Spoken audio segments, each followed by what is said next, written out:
कोई नहीं है।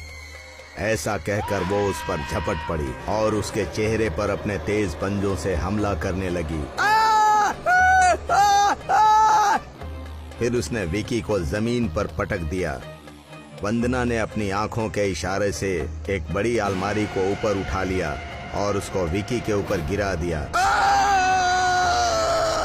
विकी उसके नीचे गिरकर कुछ देर फड़फड़ाया और उसने दम तोड़ दिया।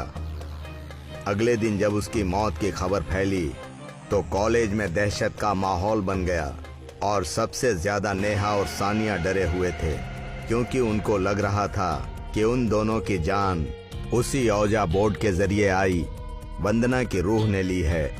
रात के वक्त दोनों अपना ध्यान पढ़ाई में लगाने की कोशिश कर रहे थे कि उन्हें प्रियंका के चीखने चिल्लाने की आवाज आई। मुझे माफ कर दो, मुझे